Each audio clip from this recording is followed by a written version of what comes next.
Good evening, And I November said, Foxtrot. pull your trousers back up really quickly. Yeah. At which point, Lance wiped his mouth and it was all happy. Fucking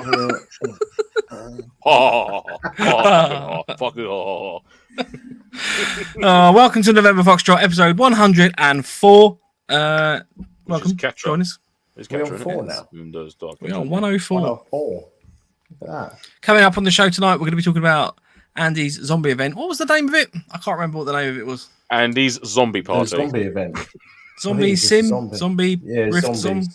Rift Oh, let's got COVID. Zom sim. No. Let's got the Rona. Oh, no. Everyone seems to be getting it at the moment. I'm glad you used my chest rig before you got it. Maybe you got it from your Philip. chest. Hi, Kenny. Hi, Dan. Hi, Rage. Hi, Fresh Meat. Welcome. Hello. Rage, hope your knee gets better soon, mate. Yes, mate. Hope the op went well, buddy. Yeah, definitely. Hope it all goes well. Good. I like the Sharpie pen all over it. That's reassuring. This is the one he's It's doing. the right one. Yeah. No, it's the left one. It's the No. Yeah. When you got it on both. It's when they've literally put L and R on your foot, so they know where it goes. Got your own Sharpie pen out and drawn it on the other leg. I want to play a game. I want to play a game. I like the it's someone write it's that knee and Disney, and then they write the Disney logo. I always thought that was quite amusing. Yeah. Very highbrow. Very highbrow. Team Zulu Airsoft, welcome along, chaps. Hi, Team Zulu. Yeah. Anyway, on the show tonight, on the show tonight, we're going to be doing talking about Andy's zombie event, some purchases and bits and pieces in the news. We've got it wasn't a zombie event. All right, whatever. We're going to be talking about we're going to be talking about loadouts, sort of specifically in this episode, Bluefor loadouts. So we're going to be doing like a little mini series. I think Andy's frozen. I thought that was that annoyed. Oh, what's happened there? You have Can you frozen. still hear me? How can you do that? You're like a ventriloquist. You like speaking without moving your mouth. Amazing. Oh God. My hack did not work then. It doesn't look like. It wasn't. It would have been off. To get into proportion with his beard. Brilliant. What was that? What do you mean, long and wiry now?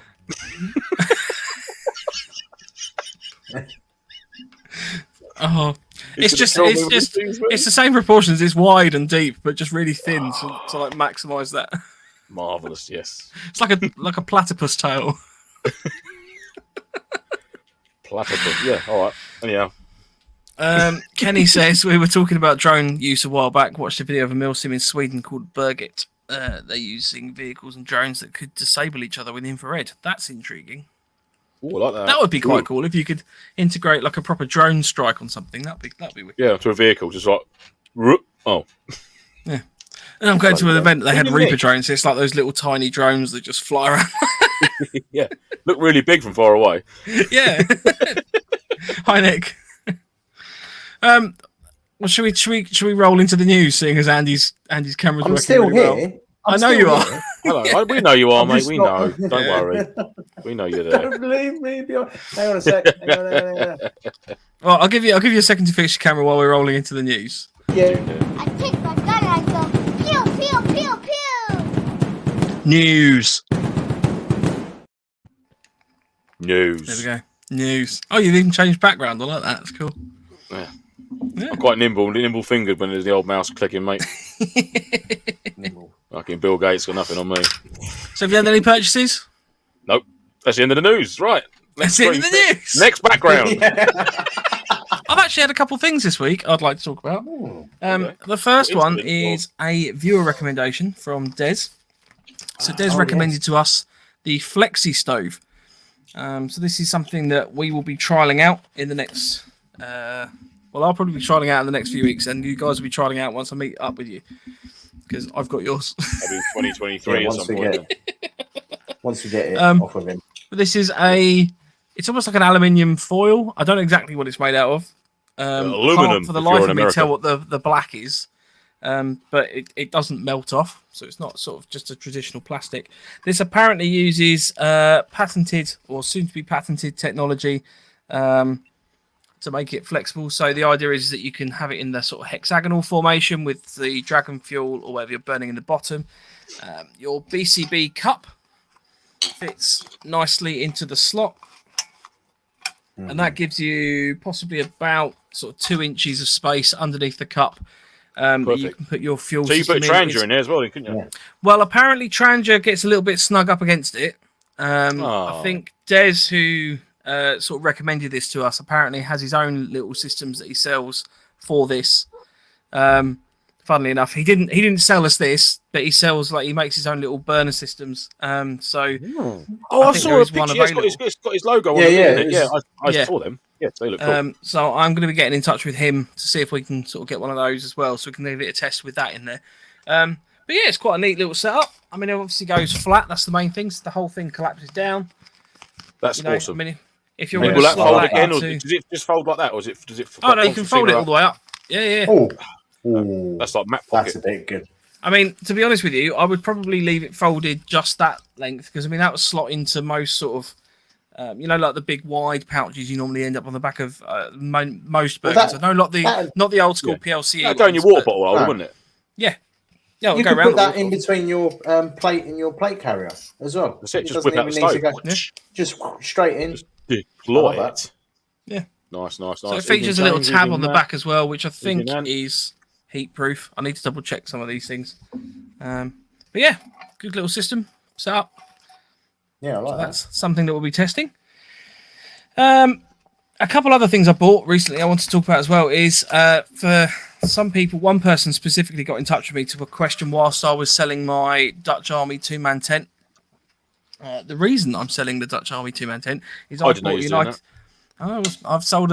bought a United States Marine Corps 2-man tent, which is 2 kilos lighter. Pussy. But I didn't need the reason. I didn't need 2 different tents. The fly on that one comes as a reversible, so it's got both woodland DPM and like a desert color on the back of it. That's pretty cool. Which is quite interesting. So I could be playing around with that. And I also purchased a Ratnik Special Forces Russian bivvy. Which the best way to so it's a hooped bivvy, and the best way I can describe it is like having a little children's tent that you put your head in. Right? Steady. No, that's don't make it weird. It's like a little children's tent that you can put your head in, and then you're obviously like in the bivvy bag around you. So it's got like a little tent formation around your head, so it keeps the fabric and that off your head. My bivvy at the moment, I find once I've got it properly zipped up, if you're zipping yourself completely in it, you're basically breathing fabric for the entire evening. It's so uncomfortable and claustrophobic, and it's not very pleasant. So there's a couple of things we're going to be testing out in the next few weeks. It's all stuff that I've bought myself, but I'm sure there'll be reviews and bits and pieces as well. But something nice, mate. Like that, yeah. I'm glad you're purchasing stuff. I've bought nothing for ages. Yeah, he was using our money, Lance. Yeah, well, I did wonder where our thrift money went for the year. Yeah. Kenny? I bought all this new stuff. Yeah. Have you, Mike? Well, yeah. Once you guys pay me back, I had a little bit of liquid cash going around, didn't I? Yeah, Mike's one for rounding up. Yeah, he goes. Oh, I've got no money, and then all of a sudden he goes, well, I've got yours. Yeah. It's 101. We'll put 100. We'll put 200. Round it up. That's fine. Dan said, "Where'd you get the USMC tent from?" It was from GI Joe Supplies. Yeah, I loved GI Joe when I was a kid. I had the Rolling Thunder tank from GI Joe when I was a kid. I can send you a link, Dan. I'll send you a link on Instagram. No, I was Action Man. Likes a bit of Action Man. Yeah, Action Man, GI Joe, same sort of thing with Cobra. Oh, Action Man as in Eagle Eyes Action Man. I'm with you. Yeah, Eagle Eyes Action Man, where you literally could only look left and right. I had the one that talked one Christmas and it didn't work, and it was very disappointing because it was like this big elaborate, it's the Action Man that you can record your voice and then play it out. It just never worked. It was like, oh, okay, I've returned that. Thanks, Father Christmas. Dan says, how stiff is it when folded? Well, that's a very personal question. The depends if you tuck it under your belt or not, I suppose, isn't it? Flexi, so to give you an idea, I don't know if that's in any way helpful. Ooh. I mean, I don't want to flex around it too much and then fuck it up, basically. But it seems to be. You flex away, flexible. man. It's your stove. Yeah, you flex it. You flex that stove. Yeah, baby. Yeah, woo! Yeah. So can I get a replacement? Because I broke it before I even started using it. No, to be fair, and all joking aside, I do actually like that stove a lot. I like the look at that. I'm looking forward to that. Yeah. Cook my korma on it. It's like Action Man's arch enemy. Yes, I'll go with that. That time you got a proper enemy. Was kicking ass. Was beating Cobra up, isn't he? Yeah. Did Action Man fight Cobra? I thought Cobra was G.I. Joe. No. Action Force and G.I. Joe, sorry. Yeah, who was Action Man's enemy? Ken. I don't think I'm Ken. Action Man cruising around in Ken's saloon car. Cousin, maybe. Yeah. Ken's cousin that he doesn't talk about. Carl. My sister's Barbie car got ran over a lot by the by the G.I. Joe Humvee. Just yes. Sorry, Barbie. Les says, "How would that work with a mess tin?" Oh, you sit. I keep unfolding this thing. You stick the mess tin on top, basically. So your cook set and everything would sit up there, and your fuel sits down here. Apparently, you can cook it that way. I'm not quite so convinced about that. Are you sure there's no sort of like support ring that goes inside, like a metal ring or anything that came with it? I mean, you could fashion one, but there's nothing that comes with it. Just use a stick, because the stick shouldn't catch fire, should it? Not if it's on the outside of it. I wouldn't have thought. No. Oh, okay. You got more. You got enough surface area on the top there to cook with, haven't you? I don't see why you'd need to put it sideways. That's nice. That's cool. I'm excited. And Nick says, "Are the marine tents the blackout tent, Mike?" They are. Yeah. Yes. So the outer fly acts as a blackout, which means I should get a pretty decent night's sleep. That's the plan. That's what you think. Yeah, because everyone will be like, "Ooh, what a nice tent you have." Let's all get Mike's tent. Let's get Mike's tent. Get in it the whole weekend. Keep him busy. Empire Kenny says, "Guys, Google this and dream the infrared hollow HL13." What is that? I will look that up for us while we're talking about something else. Look it up. Bring it up. So Andy, what have you had any purchases this week? No, I haven't actually purchased anything this week. Nothing. You guys have obviously been massively investing in your podcast abilities, though. Oh yeah. Hacking, mic that I hope everyone is appreciating now. Yeah, got a new mic and camera. That Epoch Cam software just didn't work out, so I got a refund and just went down to got a new camera and a new mic set up. It's Black Friday. Bosh! I did it again. Oh no! I said bosh. Bosh! I was hacking my Nikon camera until like 2:00 in the morning last night, going into its ones and zeros firmware, and then I forgot to set it. And then I forgot to set it on the correct setting. Oh dear! But hopefully that should be. It's a thermal EOTech and it's 1,300 quid. It's insane, and I want. Oh well, I found it for 1,100. Oh, what is it? In the infrared. What does it do? So. What's that image you know below the little I think there was a little a slightly cheaper brand of these. It was like a little infrared thermal. Oh, the T30s or whatever it was. Yeah, something like that. I mean, it looks very similar to that, but it looks a bit beefier. I wouldn't put it on a sniper. But that's gonna. It's an odd choice, isn't it? The trouble is, it's the light flood from that screen at night as well, isn't it? Yeah. Is that gonna light your mush up? Do you know what I mean? Oh yeah, but you get a little tactical handle. I want a handle like a Ghostbuster. That's what I want. Defo. I suppose you could put a rubber condom eye thing over it so it doesn't. I suppose you could do that. Yeah, little flap. You need one of the little silly Gillies curtains that he makes. These little mincy net curtain. Mincy net curtain. Yeah. Pop it over. All right, Gran. Oh, that's cool. Yeah, I like that. That's not that expensive. Don't play it. It's got guns in it. The video's unavailable anyway, so handling guns. Don't play it. Don't play that video. Handling guns. I'll have to have a look into that in more detail. It's cool. Marvelous. Thanks, Kenny. Nice one. Yeah, all good. Yeah, I bought new streams. If anyone would like to sponsor the show and chuck us one, that'd be cool. We'll play around with it and review it. I feel like Empire might be getting some in stock though. Go on, lad. Considering that little plug there, check these out. Michael buy one. Trust me, he's just easily led. Just keep planting the seed. Yeah. What is? Genuinely, I'd like to point this out. Right, so you're selling your DCS, aren't you, Lance? The team. Result. You're selling your DCS, which is obviously quite sad. But you say I'm easily led. You said I'm selling my DCS because I don't use it because I'm investing in like my belt kit, and I was like, oh, maybe I should do the same. No, I'm not doing that. Yeah, I'm selling it. So yeah, I love a bit of padding. I love a bit of padding around the old. I do, but like the last sort of like 4 or 5 events I've done where it's been like Bluefor or NATO or anything, I've not used it. You don't. Yeah. And it's just been like, you know, I just love the idea of cutting about with a belt kit on or cutting about with a chest rig on.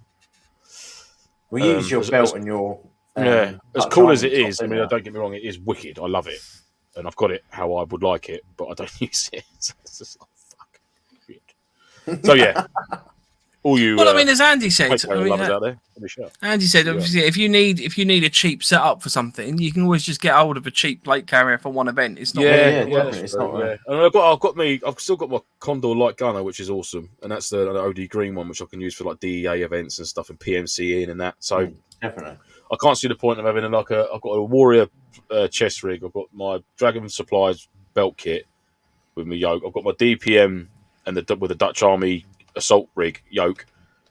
And the DCS, it's just like, and the Condor. I'm just like, I don't need all of that, although it's been cool along the way. But as I've progressed, I've sort of changed stuff out, but not moved this stuff on. So it's just a case of moving it on now. But yeah, it is a wicked setup, I must admit. And it's got the custom, tailor-made Mission Tailor's dangler pouch. Only one in existence on it. So yeah, it's gonna be. I've put a price on it. I've had another 0 onto that now.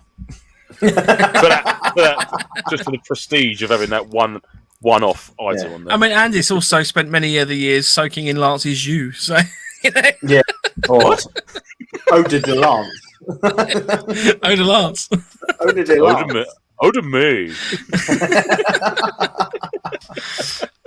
Right. Let's have a chat about this zombie event because that looked pretty cool. I've got a video which I will start. Is that the end of the news?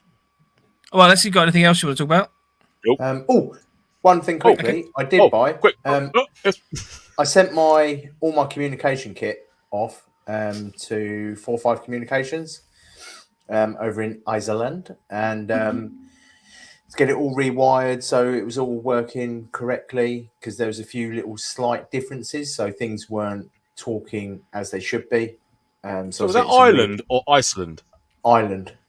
Oh, Ireland. I heard Iceland. I thought that was a really weird place to send it. Halfway to some comms kit. I've got some Viking horns added to it now. It's perfect. Yeah. I've got a boom mic which comes all the way around. And yeah, he rewired it, changed the plug so everything worked all nicely. Said there was a few issues with the cabling inside one of the brand new PCT, so he sorted all that. 70 quid. I think with return postage, it was 80 in total. Like, you can't really complain with that, can you? Does it come with a guarantee or anything? I'm guessing it does. Yeah, I'm pretty sure it does. I didn't really ask about that.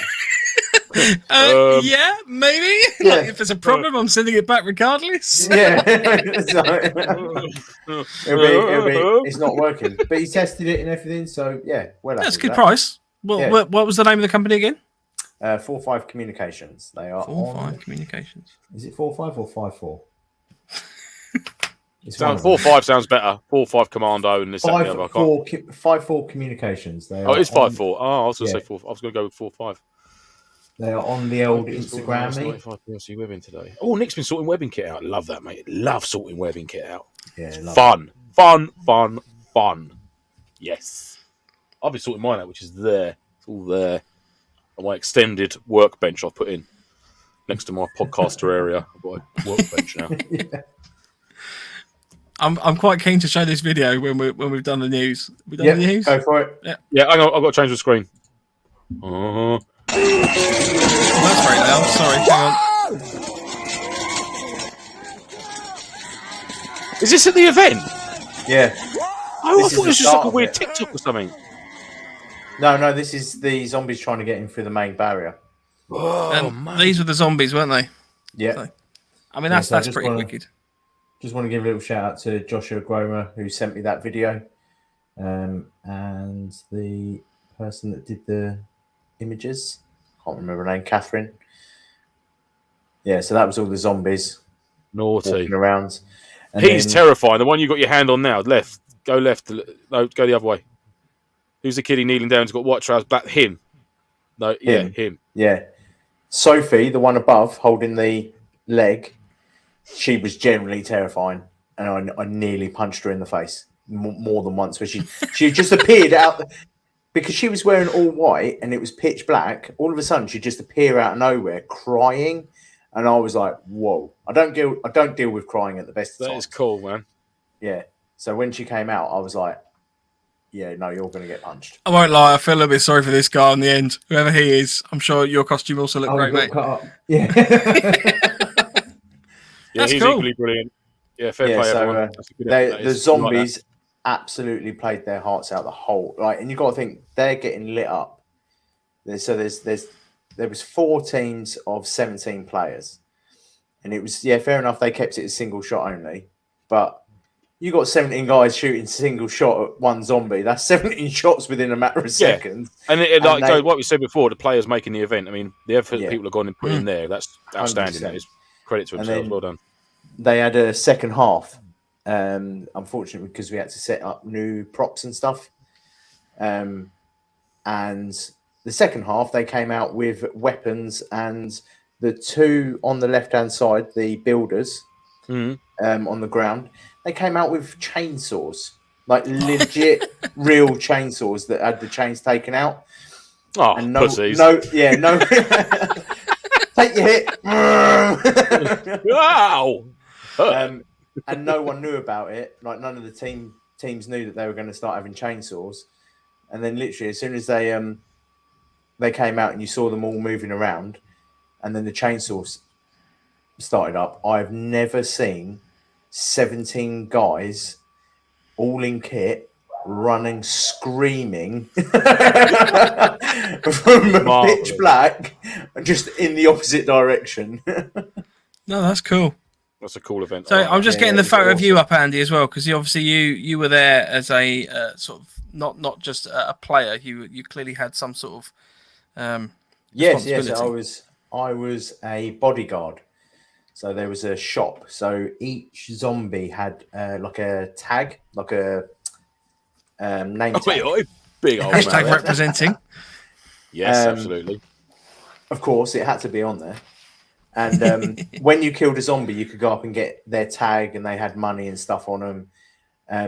And they could use those tags for certain things. So you could buy like a red tracer unit with red tracers, which would kill a zombie outright. Oh, okay. Instead of just putting it down, if it got shot by a red BB, it'd have to go down, and then it'd have to go back.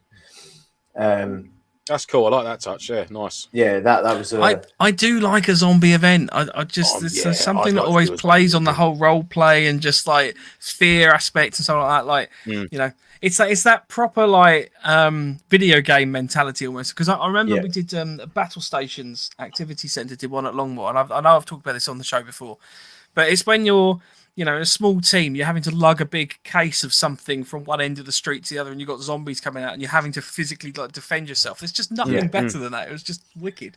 So because the storyline was that this they called him Panzer, Death Panzer, basically, but in German, and we were his bodyguards, and we were immune to the virus, and the zombies were scared of us because we basically made them. So I was literally standing at the gate, and the zombies would come towards the team, and I'd just be like, I'd stand there with my arms out and just like kind of beckon them away, like to stop so they don't attack the people that are queuing up for the shop. And then sometimes I didn't do that, and I just walked away. I was busy. Yeah, and other times I just went, "You lot can deal with this," and walked back into our little safe zone, which they couldn't come into. So then you watched like another 6 or 7 guys absolutely panic because they had nowhere to go. Fair play, mate. That's cool. I like the kit set up on that as well. So you've got the kind of like the shoulder guard. Well. Yeah, James has asked in the chat why the 2 different knee pads. Because it's post-apocalyptic. So look a little bit. Everyone's got moody knee pads in the.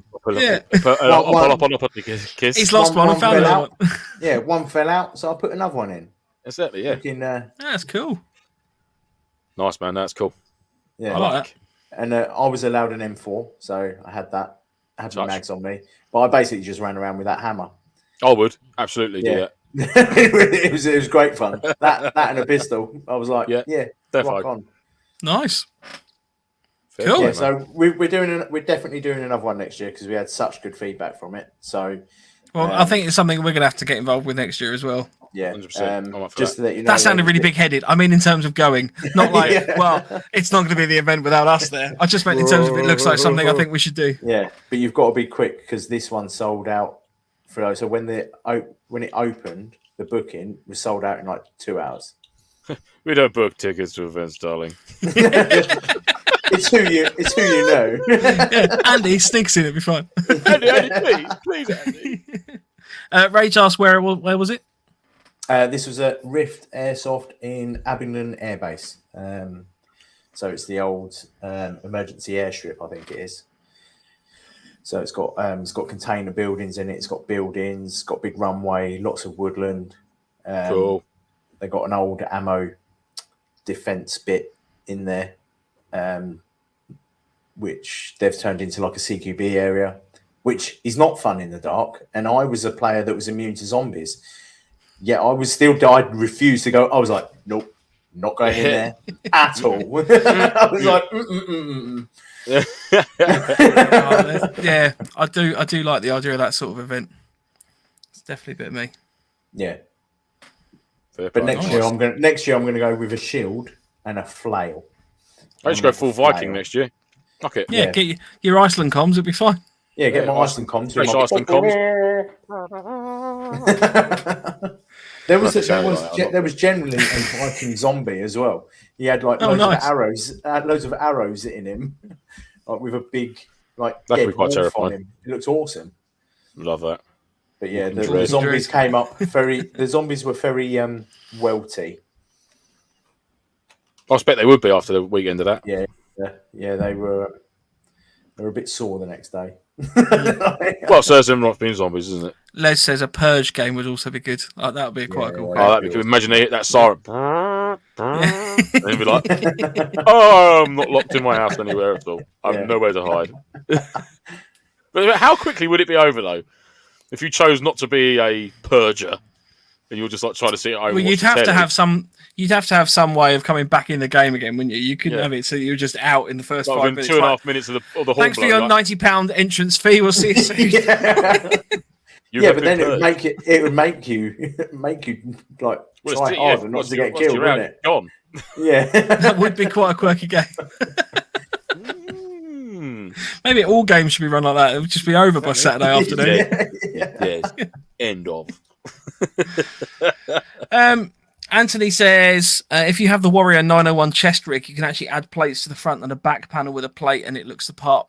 Yeah, absolutely, mate. Yeah, plate carrier. Because it folds up and it clicks in up there, and you can get another little mini panel sort of type area. Yeah, I know, mate. Yeah, I love that. I got that rig as an absolute steal as well. I got it brand new off eBay for £60. Just gonna rub it all in. That is a pretty good steal, actually. You know what I mean? So yeah, it's all good. It's just there, right there. So yeah, that's the reason. Yeah, I've got just sorting some kit out.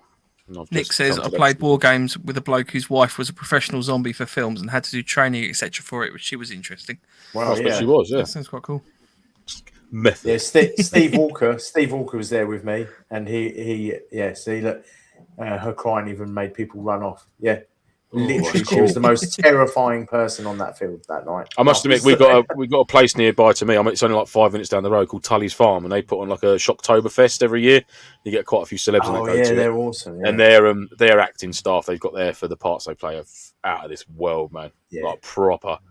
Like they've got like underground bits you go into, which is like an old house with a cellar section, and you walk down through it, and it's just harrowing. It was awful, but it's brilliant fun. But yeah, that'd be cool. That sounds cool. Where we're going next year, we're doing a NoFo night out to Shocktoberfest. That'd be quality. Yeah, that'd be awesome. I did a Walking Dead style one, which was set up in like a warehouse. It's like a 1 weekend only type thing. They build like this sort of infrastructure of buildings and stuff like that. And then they'd hired loads of actors who looked spot on like the Walking Dead characters. but they put you in teams of 4, and it was all like a laser system type thing. So it's basically Laser Quest. But me and my brother were doing it, but they put you with this other couple, and the woman was just so freaking trigger happy. She's just blasting all the actors before we can get in the room to talk to them. Like David and I are like, right, you head up the stairs and clear the building. We'll come in after you. And like acting, She's just like, I do say acting. She's literally running the room and just popped all the actors, and like they're going, well, I'm dead. Cool. Good one. That's cool. The only one we got to talk to was Carl, and it was only because he was a child that she had the split second of, should I kill him? Yes. Oh. So, that was cool. Fair play. Nice.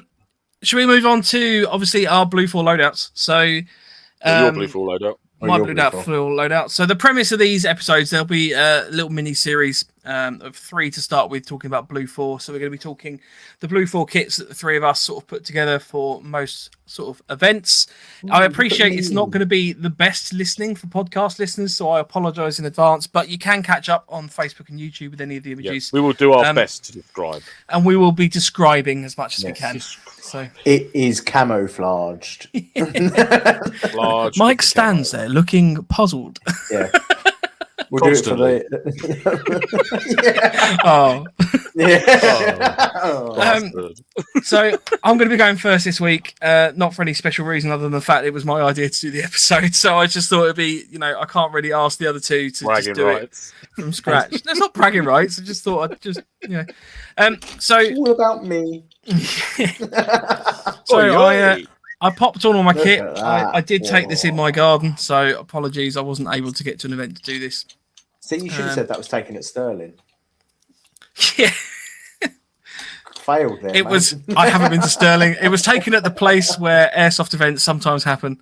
You need to do some weeding, mate, and a pressure wash. Yeah, I know. Before we move on to Mike's loadout, let's pick holes in his garden. This is not a critique of my garden. Fuck off. Yeah, your fence needs painting as well. That was my for next all our one. listeners. Yeah, for all our listeners, he has a brown and / white fence. Yes, Mike's fence is in and the rag white order. is the just the wood fading. Right. So I don't know how. Oh, shut up! I don't know how we're going to do this. Is that dead or alive? That one? Oh, no, that's a planter thing. Yeah, all the green ones round by his feet. The weeds are all alive, aren't they? Yeah, but the ones in the pot are dead. I'm not a gardener. Yeah, he's took care of the wrong ones. Yeah. Oh, right. Sorry. So I'm just going to sort of work head to toe on this. I have actually written a list of all the things I've got down. I've got some other slides as well to kind of run through it. But what I would like anyone to do is basically critique. So come up with any ideas. Shut up. Any ideas of... Nick comment. You thought your fence was made out of corrugated iron. Yes, I know. I saw that. I was ignoring that. It's very Belfast-ish. Urban sprawl. Yeah. So the idea of this sort of mini-series is to basically... Will you two be quiet? Sorry. I'll stop. The idea of this little mini-series is basically to kind of give an idea of the different loadouts that we have. So this is just my interpretation of a Bluefor loadout. I'll be going through and sort of talking about the different bits and pieces of kit that I've got on there to kind of explain what they are. But if anyone that's in the chat live wants to question anything, please ask away. You two as well, please do so. It might just be something that I haven't considered, or I might have done something for a certain reason. So it'd be good to kind of like assess and critique on that basis. So starting off at the top, I've got a UF Pro boonie. I think we all generally run a boonie. I do sometimes run the multicam sort of skid lid setup, but for the most part, it generally tends to be a boonie. I've got the Edge Tactical Tiger Eye Sharp Edge Eye Pro. So these are the ones with the vapor shield, which are fairly good. I wouldn't say they're 100% in terms of stopping. Nick says, "Where's the beard? You need a beard." I don't have a beard. I'm going to get you a beard for Christmas. Yeah, we'll get you a beard. The vapor shield on the Edge Eye Pro is pretty good at dealing with fogging and misting and stuff like that. It's actually a recommendation of Mr. Marden. Sort of previously, it's sort of good set of eye pro to have, but it's not always 100% basically. Mm-hmm. And they're the ones that you don't get on well with at night time, aren't they? Definitely don't use those ones at night. They do not work at night. They make everything that is night darker. Yes. So you definitely, if you want to use eye pro at night, that you need a clear lens. I've learned that one. that one the hard way. Whoops. Yeah, but that's the thing. It's a learning skill. Absolutely, mate. That's it. Yeah. Yeah. In terms of the UBAC, that's just a military surplus UBAC, and I always carry my bandage in my left sleeve. So it's always in the same place, and I know exactly where that is. In terms of the DCS, I actually did some zoom in shots. So the Warrior DCS is shown there. That's the multicam version with a Cridex quick release buckle. So you might just be able to see that in the photo on the right. So that just enables you to it attaches all into the existing sort of Warrior system, but means you don't have to deal with all the Velcro each time you take it off. I'm always a little bit hesitate for Velcroing that sometimes you can sort of mess it up by using it too much because it starts to fray eventually, and if it's all stitched in, it's a bit of a nightmare to replace. And you have to do your tactical shout at night to mask the sound of the Velcro. Yeah, exactly. It's one of my favourite videos. Who was that? Oh, there's someone shouting. There's no one out. Yeah. On the UBAC, this isn't something that I guess everyone does, but I always usually have like a task-specific patch on the left. So that might be, so for example, if it's a Legion event or whatever like that, and it's sort of a Legion branding, something like that, I normally have the branding for that event on the left, and then normally the team branding on the right. So that might be NoFo or whatever like that, depending on who we're with. Always. On the actual plate carrier itself, I've got an Elite Force kill rag. So I actually purchased that, funnily enough, from Evike when I was over there, fortunately. I didn't have loads of space to bring things back on the plane, but I want to buy something. So I got a kill rag from that. So that's one of the ones that you can just rip out. Oh, we've got another bloody adult dating site. Fuck off. Oh, no, don't delete them. Don't delete them. Get a number. It's the same one, 69XX Fun. Screenshot. Yeah. Fuck off. Sorry, 2 secs. Right, they're gone. So yeah, that's the kill rag. Next to that, I've got an FMA S light. So that's my kind of dead red light. That's got 3 settings. So it's got a slow strobe, quick strobe, and a on, basically. So it's just like a little Velcro panel that sticks to the Velcro at the top of the DCS. A little bit of patchwork in terms of team branding and 9-volt, just to allow people to know who I am. Next to that on the far left is the Nightcore NU05. So that's again another Mike Marden recommendation. So that's the little Nightcore light basically. So that's got both red flashing functions and they're very bright. I used to use a Viper sort of little pen light type thing. It was only about a couple inches tall. And the torch used to come out the front, but that used to just get turned on all the time, and it was a right pain in the arse because I'd be running along at night and not realise it, and it's just flashing bright, and you didn't really see that, which is a bit of a pain. But yeah, it's quite useful. So if you ever need illumination quickly, you've got a bit of light there. Under that is the training knife. So that's something that I've actually taken apart and kind of remodded for me. It's got a little bit of Sugru in there to make the fastener a little bit more clicky. So Sugru, for those that don't know, is like a plasticine that sets over time into sort of like a hard silicon. So I just sort of played around with that. I've also taken the whole thing apart. There's a little counterweight in the handle of the knife to make it feel a little bit more chunkier, but it's used to rattle. So I took the whole knife apart, painted all that up because the rod had gone rusty, glued that all in place so it's chunkier. It's not going to go anywhere. It just feels a little bit more robust now. Nice. And then that's just cable tied onto the front, basically, to the molly. Underneath that, on the right-hand side, so just to the right-hand side of the kill rag, you've got my hydration tube from my Source, 1 litre kangaroo pouch, which is coming over the right shoulder. I always keep the left... Is that in a position now where you don't lose shit off of it?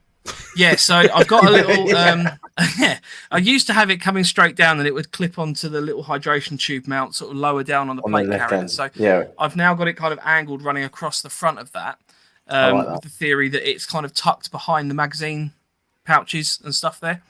So that generally seems to keep it in place a little bit more. I need to do a little bit more modding work still to the hose. I know a lot of people have sent me some ideas on how to basically stop that from disconnecting that QD system on the mouthpiece. But that's a much better position I found. You don't want to sell it? I don't want to sell it now. Seeing your one again, I'm just like, I really like my one. Oh, don't worry. Oh. On the right shoulder as well, I've got it's actually a Viper sling, funnily enough. It's like a single point mount. I'll show you on one of the later photos. It mounts to the back over your shoulder in the molly, and it stretches over the top, and it's slightly elasticated. I've got the same buckle system on all my weapons, so I'd never have to replace the sling system. They're already all fixed on there, so I know that whatever weapon I'm running, any riff, will always connect to that mount. And I've also copied the same mount for all of my plate carrier and sort of harness setups and anything like that. So the idea is that it's all fully interchangeable. I don't ever have to faff around going, oh, I've got the wrong thing and the wrong one, which is why there's a green strap, the green buckle on the M4 there, and a tan mount basically. Okay, cool. So is that a Viper? Is that a Viper aftermarket clip as well, which just fits and works nicely? Or did you buy it's all a Viper system. The Viper setup comes with the clip that clips to the rifle as well. Yeah. So you can I always leave the clip on the rifle or the but did you buy like 4 different sling mounts, or did you buy? Oh, okay, right. Yeah, I've just bought multiple sling mounts because it's just easier, basically. And then one thing I wanted to point out is I don't know what other people do.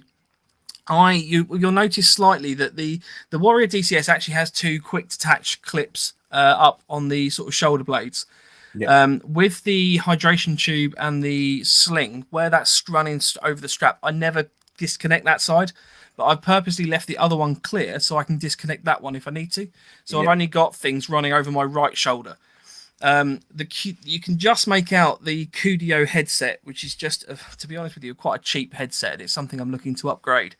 But that's the little mouthpiece that just sits inside just above the QD buckle, which means that I can still utilize that to take my plate carrier off if I need to. Generally, I tend to just go over the shoulders because it's not a problem, but that gives me the functionality that I can take that off if I need to. In terms of the pouches on the front, I know a few people are saying, Kenny says you keep your carrier pretty clear at the front. Do you like it with less, i.e. mags? And Dan's also asked where are the mag pouches. So bear in mind, I generally run an LMG roll. I don't generally tend to use an M4. If I do use an M4, it's either CQB, and I admit I have been using high caps in those scenarios because it generally tends to be, tends to be games like AI 500 or anything like that where LMGs just aren't useful. Battle rattle! You need high cap magazines for an AI 500. Well, you do. You do, to be fair, because you're fighting other people with them. So it's not like a MilSim event. Chaos. No. It's Des, by Des. With Des, we've just spent a long time talking about the Flexi stove at the beginning Mike's of the episode. been wiggling Flexi stoves at this. Yeah, thanks to your recommendation. So top man. Nice one. So yeah, I don't generally tend to carry a lot of mags on me. If I ran an M4, I've basically got a pouch slot to the right that I can do so if I need to. You'll find that sometimes I run an M4 mag, which is a backup for other players. So I've had that a few times where we've been in a situation where I'm running the LMG and someone's gone, I've run out of ammo, and I can just quickly grab them an M4 mag. And whilst it might not be the most compatible with their weapon, it does give them the ability that they can take that off me and they can carry on playing. So that's kind of acting in that support role, basically. To the right of that, so dead center, I've got a Osprey 9mm pouch. Sometimes I use that for a Glock mag. Sometimes I use it for a utility tool, something like that, like a Leatherman. It's all fairly compatible for that. So that's generally what that gets used for. For the most part, it's a pistol mag.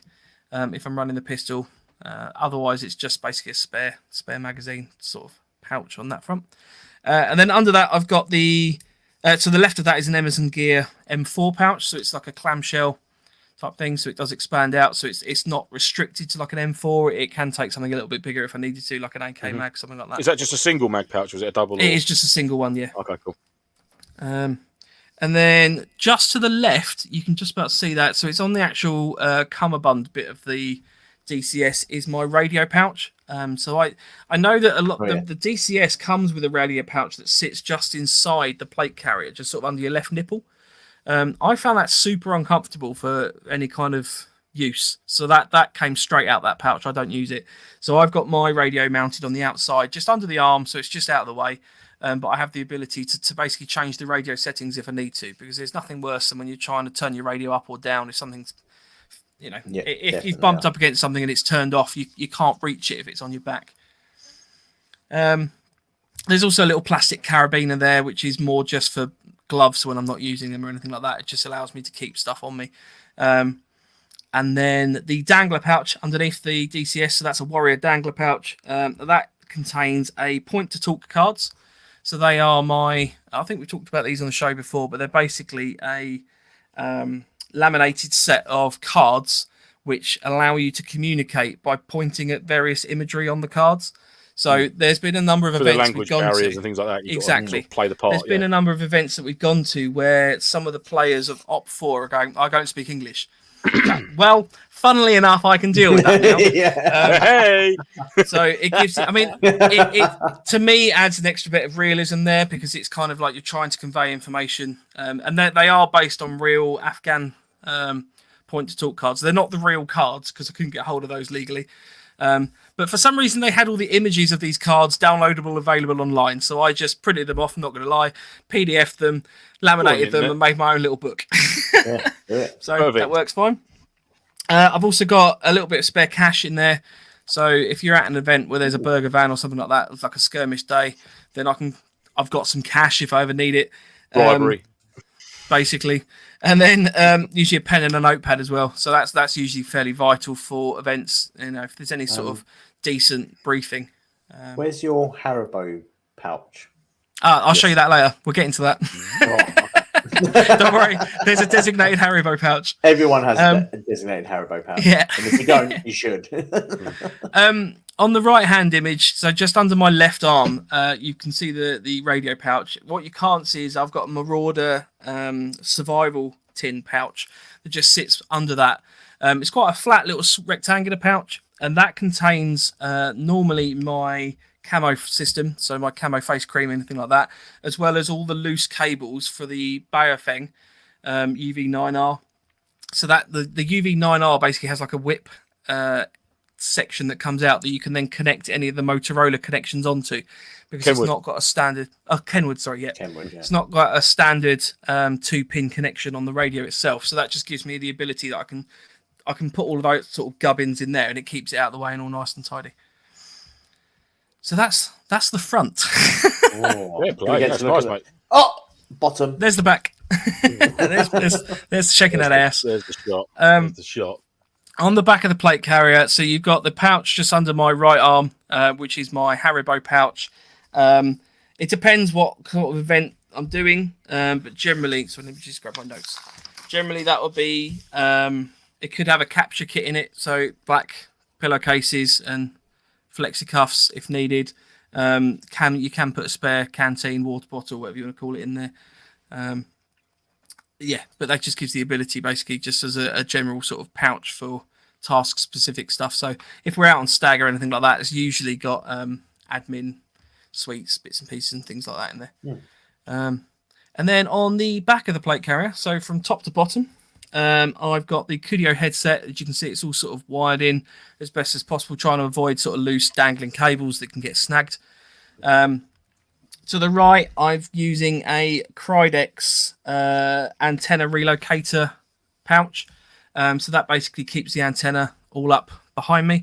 The antenna is a Nagoya NA771, which is fairly good for Baofengs, if anyone's interested. Be careful if you buy one, because sometimes they come across as fake. Like it's quite hard to get a genuine one. I've been advised it's a genuine one, but I don't know for 100%. The relocator cable is then running under that in sort of a snake skin camo pattern. And I've shown from no, that we got it from Poland, didn't we? It's a Polish seller on eBay. I can send a link to anyone that's interested. Gaz does do Baz does do an over-shoulder antenna which clips straight on, and then it's sort of the whole thing's an antenna, which you could run in the same way. I think he recommends that it loops up behind you and comes over your shoulder slightly. So you could run that with this. I've just opted for sort of a whip antenna because I just personally like the look as well on that front. And it's a great place to stick stickers, isn't it, Mark? Yes, it is good if you want to use it. In the center of that, I've got a Viper patch mount panel. They're just basically a section of Velcro loop that's got molly straps on the back that you can attach to molly panels to add a little bit of extra Velcro. Again, that generally tends to be sort of for task specific stuff. So for one event I was running as an ATO, so it just had ATO written across the back of it, allowed them to people to see, you know, what your roles and stuff is. It's probably a little bit over patch heavy. I'm not going to lie. I might have to look at reducing that a little bit, but I do like a patch. What's the Z13/V? That's my Punisher's call sign. Ah. So I'm 9-volt by tag name. The Z13V is my Punisher call sign. Obviously, I'm a bag NoFo, and I saw an engineer patch because I am by trade an engineer. So I was like, well, I'm having that. And then the Stag is my sort of, I guess, the first team that I was formerly part of. And I guess he's still running, but there's not loads of us about. But it's just a bit of a homage to that, really.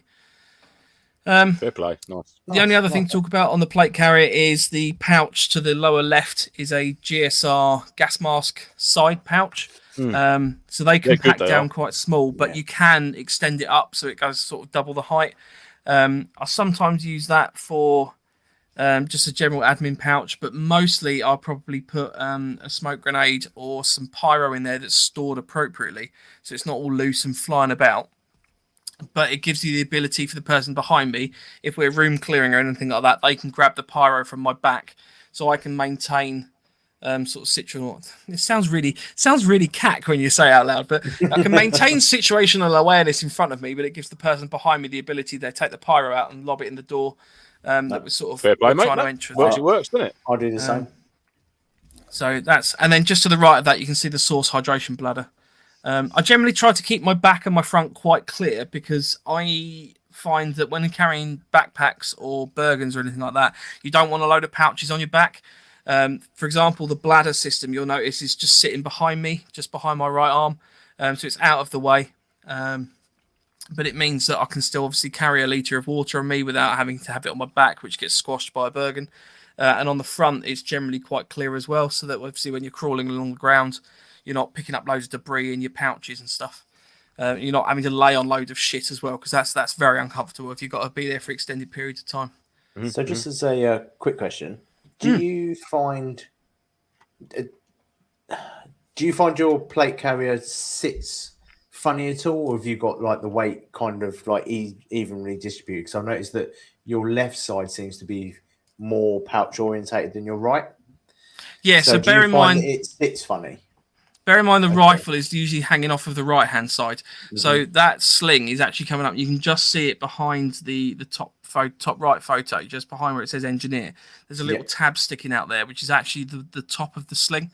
Oh, it's like a T-bar, isn't it? It's like an Osprey. Yeah. So it's fixed right from my back shoulder blade, right shoulder blade, all the way over. So that's taking the majority of the weight on the right, which means that I was actually finding I was counterbalanced that way.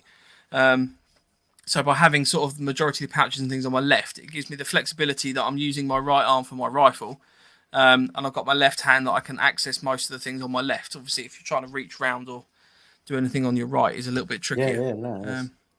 I mean, in terms of support, it's an interesting one. The only thing I am looking to change on this at the moment, unless we come up with other ideas throughout this episode, is the belt setup itself.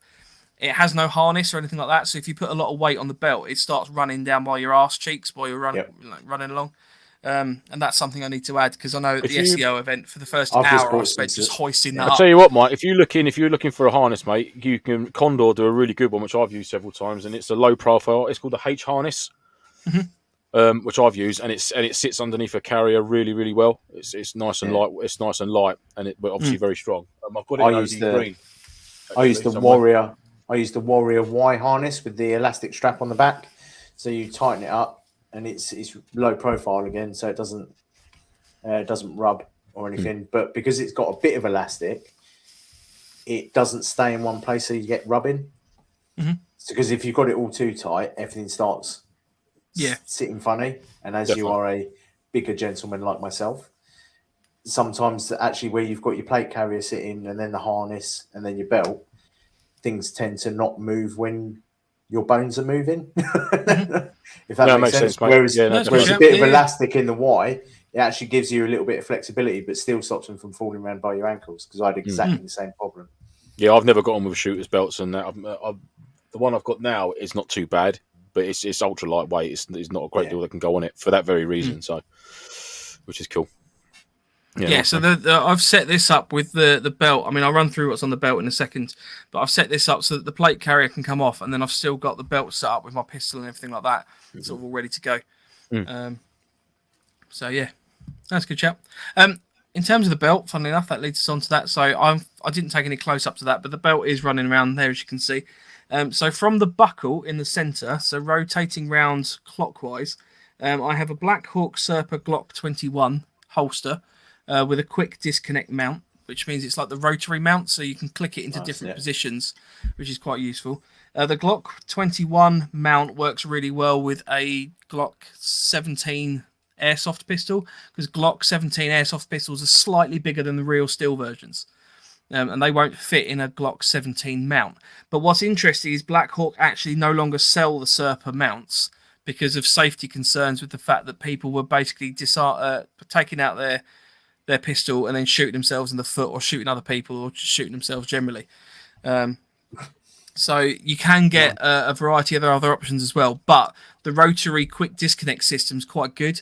So I have actually also got DTD Designs to do a Mark 23, the pistol, the super silenced pistol. He actually very kindly made me a sort of a specialist version of that holster with the quick disconnect system on the back. So again, all of my pistols are all in their holsters, and I can just attach them to any of the quick disconnect points on any of my setups. Nice. So my OD plate system setup is very similar to this. So when we do that in the future, it'll probably be a very similar, just rinse and repeat, basically. Yeah. I've got 2 Osprey pouches behind that, which contain a multi-tool, so usually my Leatherman, and an Allen key set as well. So they sit just behind my pistol. I've got my Warrior dump pouch, which you can see on the back there, rolled up. To the left of that, it's a British tactical lidded utility pouch. Which how'd you get on with that dangler, that dump pouch being pouch there? Obviously, if it's the same side as your rifle, I mean, because I've got mine literally on the left hip, so I can just deploy it and then whip a mag out, drop it in, and grab the next mag. So again, because I don't usually run M4, it's not normally that I'm needing to drop mags out. Where I'm running the LMG, the mag pouch, that dump pouch is quite good for a secondary LMG mag, and that it's a big pouch that you can zip. It's got like an elasticated bungee cord, so you can tighten it up if you need to. What I find it's most useful for is just if you need to collect anything on the field in terms of intel or anything like that, it's just somewhere you can dump it so it's out of the way. So I normally, it might be rolled up, it might be unrolled. It depends just on what's going on the day. I know at the SEO event we had to carry around some hard drives, which, to clarify, no one ever found. But we had to carry the hard drive. So again, that was just in that dump pouch the whole time, which does swing about a bit. It's not perfect, but ultimately it is just a little bucket system that you can just chuck in the back behind you when you need to. So is that the older version 1? It is, yes. Isn't it? Because it rolls up. Yeah. See, I've got the V3. Is that the one that folds into a little square? Yeah, it folds in on itself. So much. It gives you so much more real estate on your back. As well. That's the thing. I would like to get another pouch potentially, so have the dump pouch almost right behind me, because you can just drop stuff in and reach there if you need it, and then you could have another lidded pouch. But the other thing as well to consider is when you're sitting down or anything like that, you don't want a load of shit again behind you. So it's kind of that trade up really, but I don't find that the utility pouch that's shown on there to be sort of too problematic for that. Fair play. But that's a British Tactical. It's a company which makes them. I think they're based in the UK. A good company to buy them from, and they do little add-ons and bits and pieces as well. So you can have like admin pouches and sort of secret little hideaways and stuff in those pouches as well, which is quite cool. Then carrying on clockwise, I've got another Marauder survival tin pouch, sort of just sitting under there, which again is useful for little items. So that generally tends to be the Haribo one as a constant go-to, or you might have some little snack bars or something in there, or if it's an event where you are carrying ammunition on you. So for example, again, it just depends on the game style event or whatever like that. But that again is another pouch that you can put like a little bag of BBs in if you need to. I then have another Osprey 9mm on my left hip. which generally tends to be my spare magazine for my pistol. So if I've got the pistol in my right hand, I can drag out the spare mag from my left and put that in without, again, having to kind of take the pistol off of my right hand. Yeah. Yep. Definitely. And then the last thing, which I don't know if it's clear on there, but I've actually got I might be able to sit on this one. Not quite. So it's just underneath my left arm on that photo on the right. It's an actual genuine carabiner. So it's not like one of these plastic ones. It's a carabiner that's got a load strain of 12 kilonewtons. So it's an actual proper climbing carabiner. I've never needed it for any other purposes than just I thought it might be something useful to have if you need something that's got to have a proper load strain on it that's just quick to access. I generally tend to use it for if I've just got to attach something quick to the plate carrier or just carry around or something like that. Yeah. The only time I have used it is I actually took it off of that position and mounted it on my front was when we were doing a QRF on a vehicle. I had a little bit of paracord with me as well, so I basically made that like a little harness so I could kind of semi keep myself upright because we're going over potholes and bits and pieces like that. It was quite useful just as a mount on that. It was the Octo event with the with the little buggy.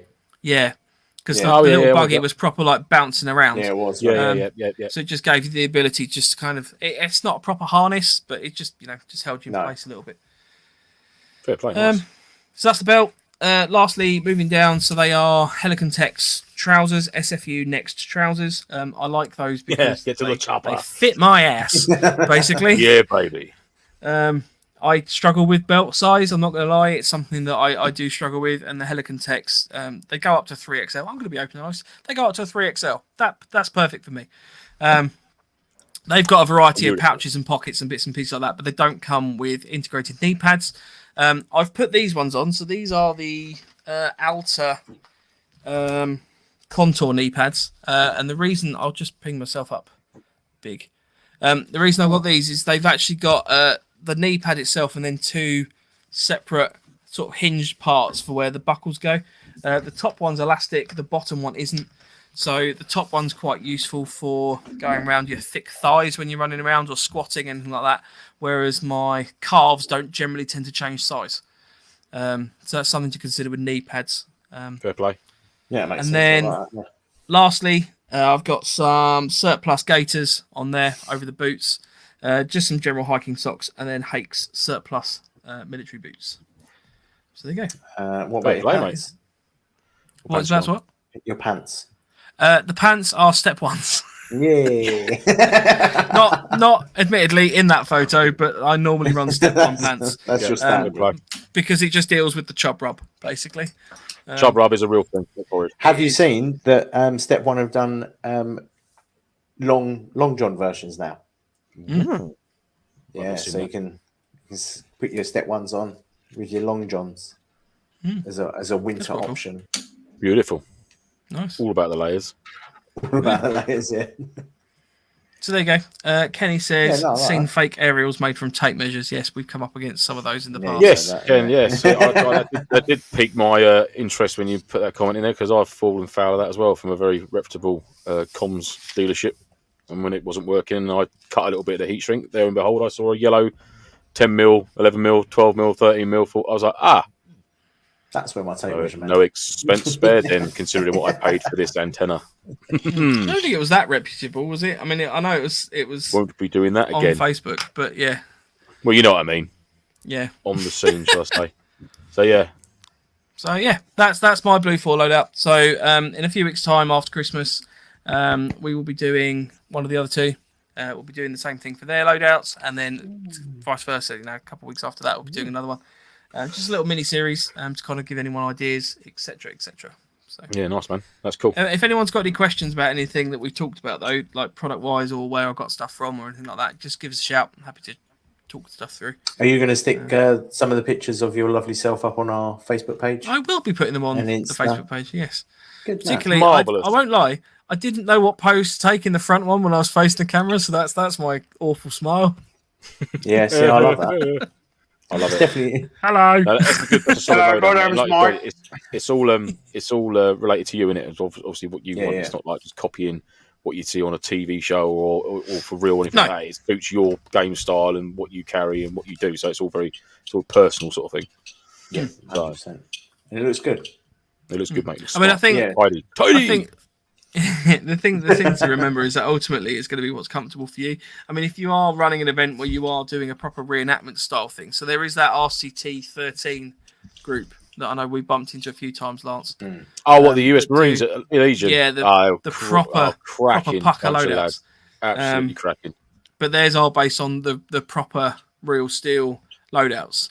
Whereas obviously that's kind of a mishmash of what I've found useful for me, basically. Yeah, but that's from their reenactment stuff and that as well, isn't it? Don't Yeah. forget. Yeah. That is bob on what they've done. Dog Nick Soldiers said... is a wicked film. I've not seen that for years. Dog Soldiers. I like I Dog love Soldiers. that. That's the werewolves, isn't it? Yeah. Oh, mate. Yeah. Yeah. It's a proper cult awesome. classic. I mean, don't get me wrong. Against other films, it's probably pretty shit, but as a cult classic, I love it, mate. I love it. Yeah.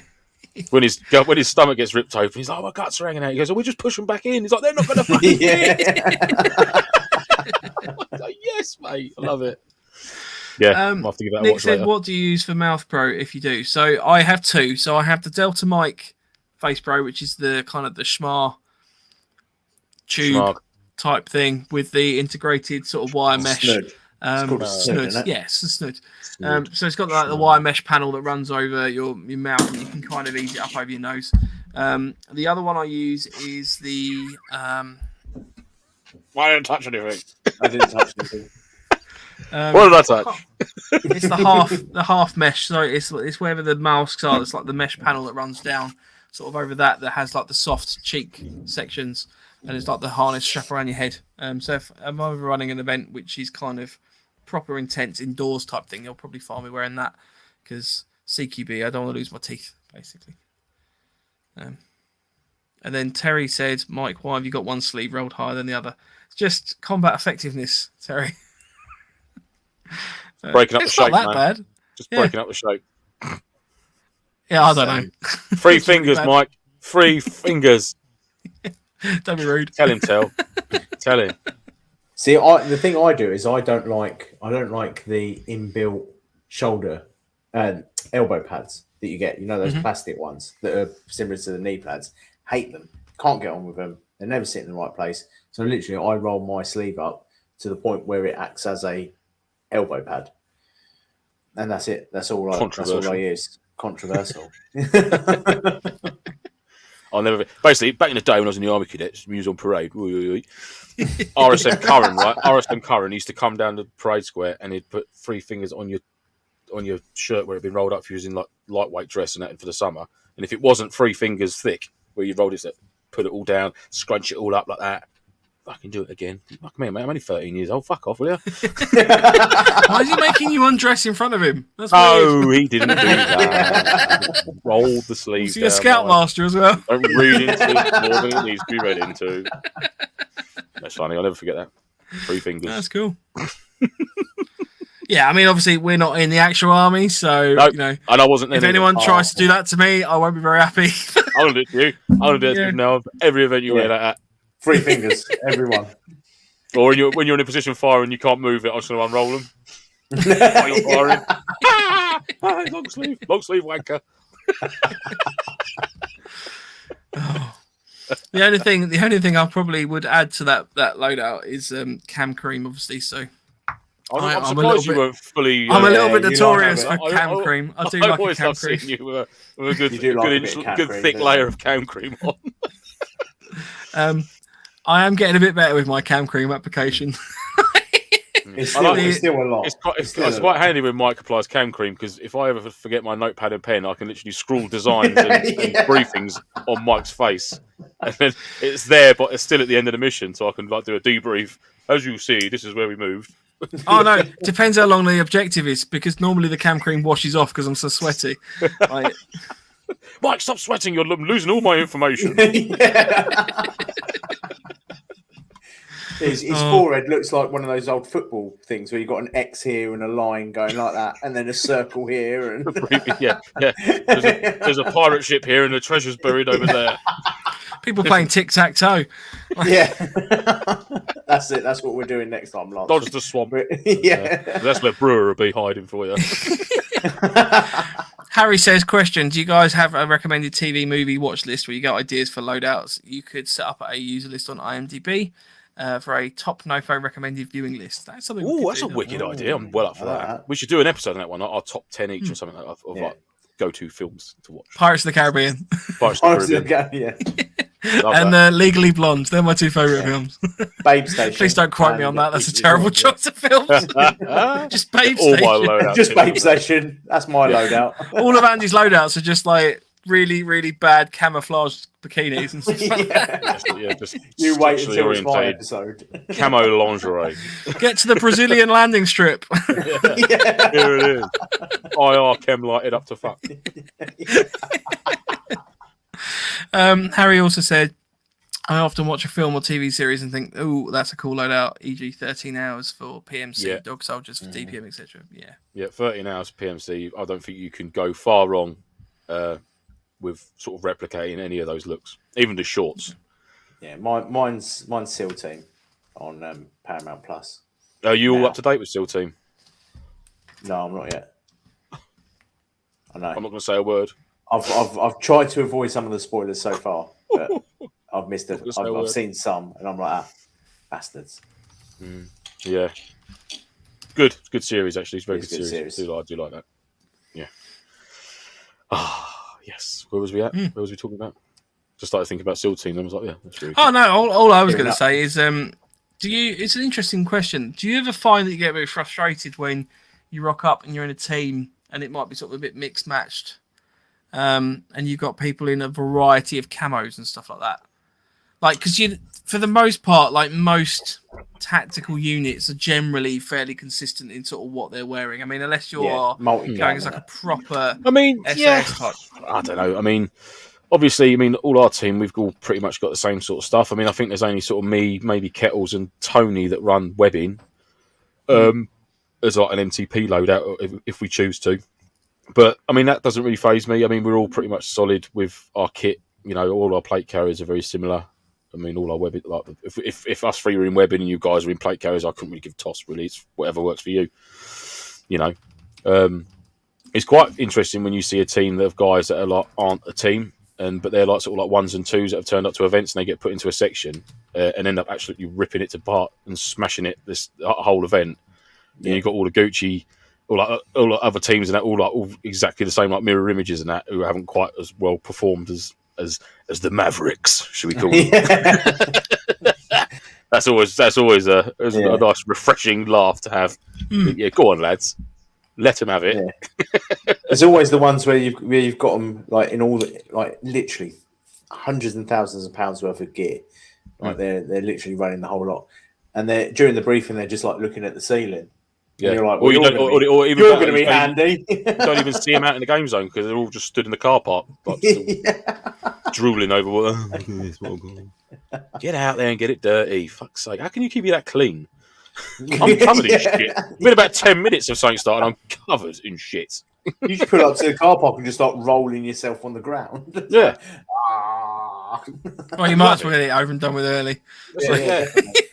You get wet once, can't you? Yeah, active camouflage, isn't it? Rage asks, so are you lot going to Operation Machiavellian with Defiant in March? I hope so. I think so, yes. I think we're looking at it. It's one that we're going to talk to them about, aren't we?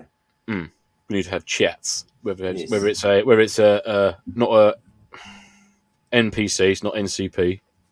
Whether it's an NPC role type thing, or whether we're going to be actually balls deep. Pew-pew. I'd like to be pew-pew myself, but we'll see. Yeah. We shall let you know. To be fair, we've got to talk about it between. It's come up, and I've got the email through, and everyone's just like, "Might do." Might not. Might keep it secret. I actually, funnily enough, had a chat with James last week or the week before when we were talking about our logo being nabbed by that stupid company in America. Because he's funnily enough was listening to the episode while making dinner, and he was a little bit worried that could happen to them. Shit. So we had a bit of a chat about branding and stuff like that, which was quite cool. So fair play. Yeah, nice. Yeah, hope to go, Rage. Hope to go, mate. Yeah. Actually, I think booking opens for that this Friday, didn't it? It does. Yeah, this Friday. Which means if we're going to have a chat about it, we need to have a chat about it sooner than later. Yes, we'll do it after the show. Let's do that. That might be one that we might need to think about. Yeah. Now. It is a challenge. It is a challenge trying to get everyone to the same event because there are a lot of good events going on. Mm-hmm. And I mean, whilst it'd be nice to go to every event possible under the sun, you do find that some clash with others, and then it's you can't get everyone together. All there's dates and conflicts and stuff like that. So it is hard. It's like herding cats. That's gonna be a t-shirt. Herding cats. Like love it. Foxes. Foxies. Yeah. I was herding foxy cats. Foxy cats. Jesus. Well, that got weird. That's an image that I don't want to see now. me herding foxy cats. Yeah. Nick asks, where did you get the Krydex thingy for the plate carrier? So the Krydex was both the mount at the back for the aerial and the quick disconnect system, both off eBay.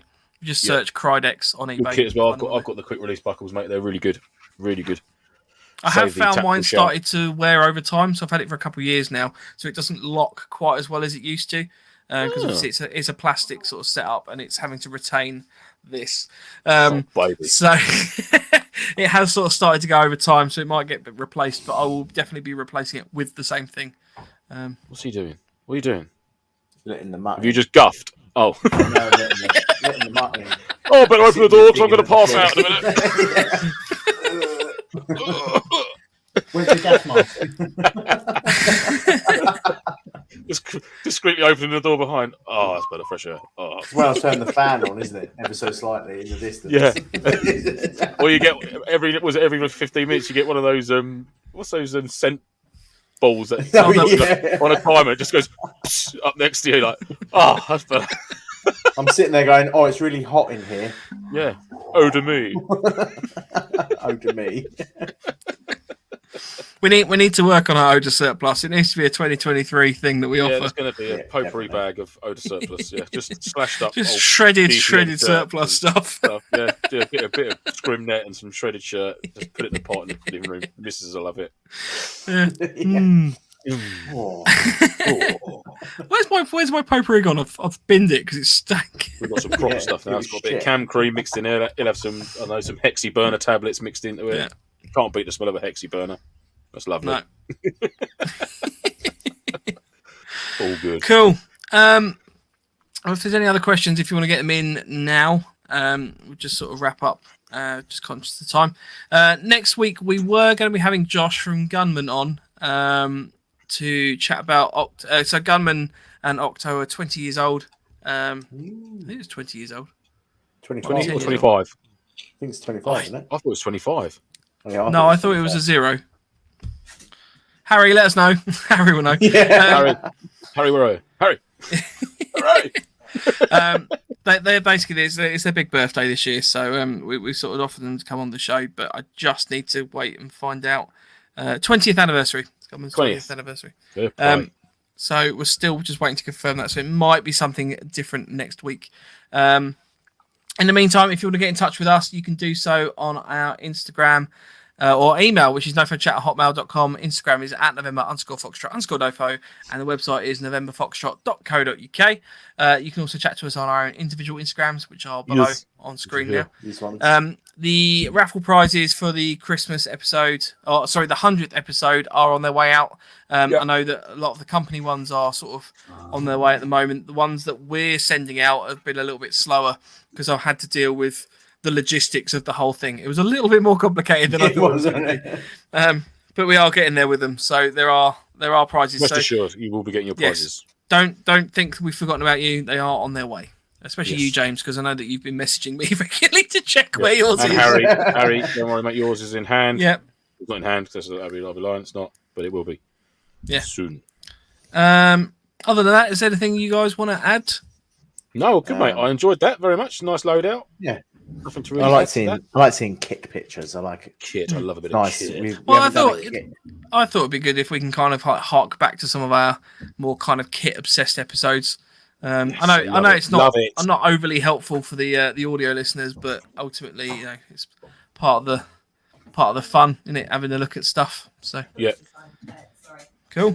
If you want to listen back, you can do so on our previous episodes, which is Apple, Spotify, Amazon Alexas, Google things. Just ask it to play November Foxtrot. Les has got some telly. Alexa, play November Foxtrot podcast. Just see if it starts Leslie's Alexa off. We've got here's Alexa. Oh, I wonder if it'll work on mine.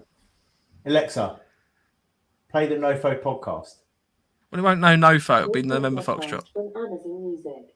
Oh, maybe it will. You can skip between podcast episodes by asking the previous episode. Now for your podcast. Here's the latest episode, 234. No, us. It's not us. Us. Alexa, stop! Alexa, no! Alexa, don't do it. no! No! That was us. It's like, fuck, Les just says, fuck you, is having a fit now. Alexa, fart. Oh, I was going to do that. No, my Alexa, shut up.